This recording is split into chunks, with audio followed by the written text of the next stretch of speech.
त्रिगुण भी 3 होते हैं। त्रि का मतलब 3 होता है और गुण का मतलब जो मनोगुण होते हैं ना, तो ये हो गया। ठीक है, तो त्रिगुण ये 3 होते हैं गुण, सत्व, रज, तीसरा है तम ना। हमने इनकी बात की है कि मानसिक दोष होते हैं ये, है ना, मानसिक दोष। इन दोनों को मानसिक दोष बोला गया। जब इन तीनों की बात आएगी तो ये त्रिगुण है ना, और जब इनकी बस 2 की बात आएगी तो ये मानसिक दोष है, जिनको दोष कहा गया है। इसमें कोई दोष नहीं होता, ये दोष रहित है, इसलिए इसको दोष में नहीं काउंट किया गया। लेकिन जब हम त्रिगुण की बात करेंगे तो त्रिगुण में ये 3 आते हैं, सत्व, रज और तम।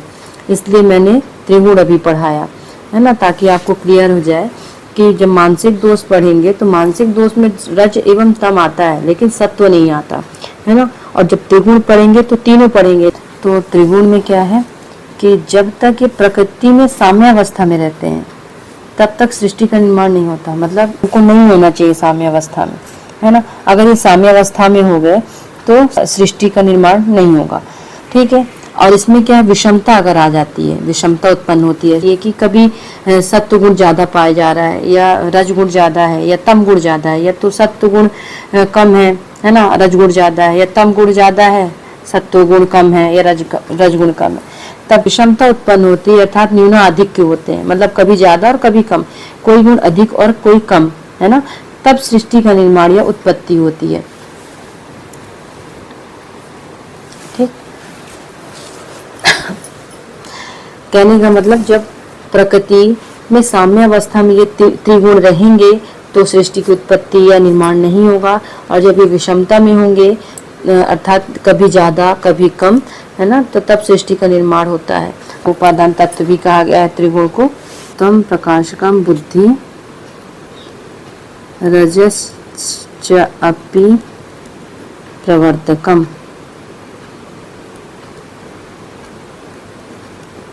तमो नियामकम, उत्तम अन्य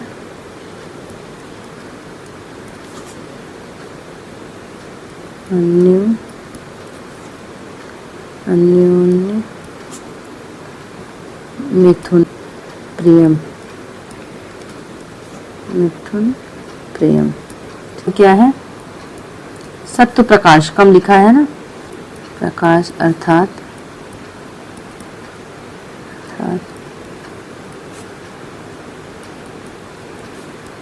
ज्ञान कराना है ना।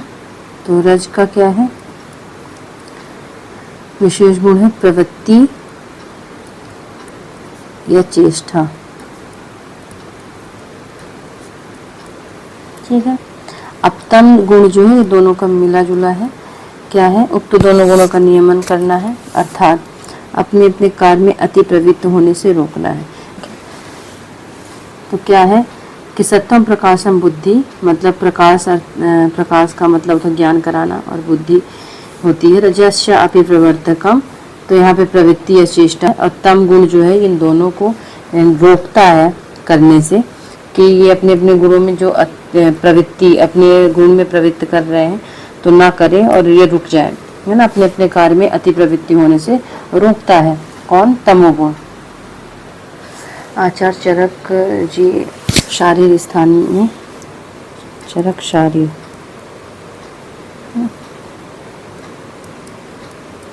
36 में एक श्लोक बताए हैं कि तत्र शुद्धम दोषम आख्यातम कल्याणांशत्वात् राजसम सदोषम आख्यातम रोषांशत्वात् तामसमपि सदोषम आख्यातम मोहांसत्वात्। ठीक है, लिखा है कि सत्व को जो होता है शुद्ध होता है, और दोष ये तो शुद्ध अर्थात अदोषम आख्यातम, इसमें कोई दोष नहीं होता है, इसमें कल्याण अंश रहता है। दूसरा क्या है, फिर राजसम सदोषम आख्यातम, रजोगुण दोष युक्त होता है ना, सदोषम रजोगुण दोषयुक्त होता है। इसमें रोषांश रोषांशत्वात्, रोष का मतलब क्या होता है? क्रोध होता है ना। तो इसमें क्या है? इसमें रोषांश या क्रोध है ना रहता है इसमें। ठीक, फिर तमोगुण की बात करते हैं। तो तमोगुण गुणमपि सा दोषम आख्यातमो है। इसमें क्या है? ये भी दोष युक्त है, जैसे मैंने पहले भी बताया था। इसमें मोहांश होता है।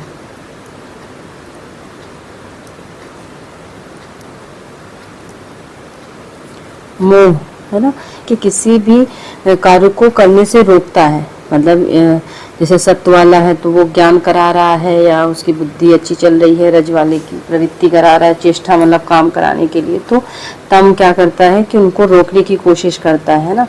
तो ये मोह में तो एक ये आलस से भी होता है ना। तो आलस से कराता है, ज्ञान को आवृत्त कर लेता है और आलस में लगाता है। श्रीमद् भागवत गीता में भी बताया गया कि सत्य जो है वो ज्ञान को कराने वाला होता है और रज जो है वो प्रवृत्ति कराने वाला होता है। तम ज्ञान का आवरक होता है ना, प्रमाद कराता है, आलस से लाता है। इस प्रकार सत्वादी गुणों के न्यूनाधिक से 3 प्रकार के पुरुष होते हैं। सात्विक पुरुष, राजसिक पुरुष एवं तामसिक पुरुष। यह 3 मानस प्रकृतियां भी कहलाती हैं, है ना। तो हम जब आगे जब प्रकृति पढ़ेंगे तो ये प्रकृतियां हम उसमें पढ़ेंगे। सत्व गुण के लक्षण देख लेंगे कि तो सत्व गुण निर्मल, पवित्र, सूक्ष्म, लघु, उज्ज्वल, सुख संजक, प्रकाश का स्वरूप, निर्विकार तथा ज्ञानवान होता है ना। निर्मल होता है, ज्ञानवान है, निर्मल है, पवित्र है ना।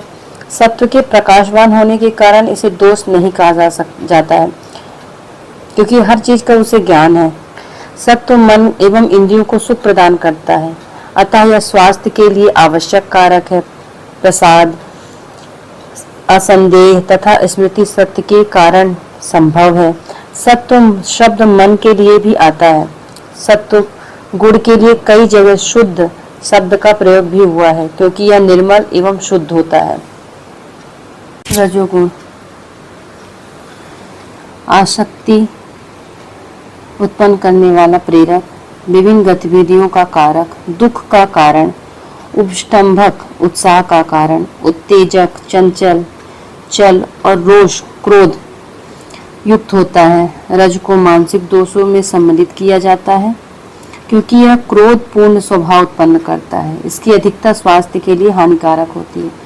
तमोगुण अज्ञानता को उत्पन्न करता है, प्रमाद एवं आलस्य का कारण, ज्ञान का आवरक, उदासीन, गुरु, नियामक, मूर्ता यह अज्ञान का कारण, भ्रामक, निद्रा का कारण, आलस्य की बात कर रहे हैं, स्थिर एवं मोह अंश की अधिकता वाला होता है।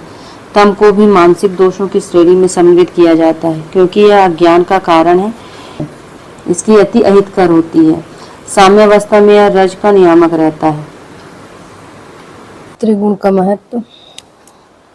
रोग को 2 श्रेणियों में विभक्त किया गया है, शारीरिक रोग और मानसिक रोग। शारीरिक रोग या शारीरिक दोष बोल सकते हैं, वात पित्त कफ की विकृति से उत्पन्न होता है। जो मानसिक रोग होता है या दोष होता है वो रज और तम की विकृति से उत्पन्न होता है। अब इसमें हमने क्या नहीं लिया है? सत्व नहीं लिया है। सत्व रोग का कारण नहीं है, क्योंकि यह शुद्ध होता है, मन एवं इंद्रियों को सुख प्रदान करता है। सत्व प्रकाशवान होता है। सत्व रज तम का कार्य क्षेत्र मन है, जो अति सूक्ष्म होता है ना। सत्य के प्रकाशवान होने के कारण चिकित्सा में केवल रज एवं तम को ही दोष माना जाता है। दोष किसको माना जाता है? रज एवं तम, जैसे हम पहले भी पढ़े हैं। और सत्य क्या है? प्रकाशवान होता है ना। तो सत्य शुद्ध होता है, इसमें कोई दोष नहीं होता, तो सत्य की चिकित्सा नहीं होती। इसीलिए दो को दोष माना गया है, रज एवं तम को दोष माना गया है। रज एवं तम ये दोष मन तक ही सीमित नहीं होते हैं, ये मन तक ही सीमित नहीं होते, जबकि कार्य क्षेत्र क्या तीनों का बोला गया है, सत्व रज तम का कार्य क्षेत्र मन बोला गया है, जबकि ये रज और तम दोष होते हैं, इसलिए इनको बोला गया है कि ये मन तक ही सीमित नहीं होते, बल्कि शरीर के उपादान दोषों में भी संलिष्ट रहते हैं, अर्थात मिले रहते हैं। सत्व रज एवं तम ये तीनों गुण स्वभाव में भिन्न या विरोधी होते हैं, फिर भी एक दूसरे के सहयोगी होते हैं।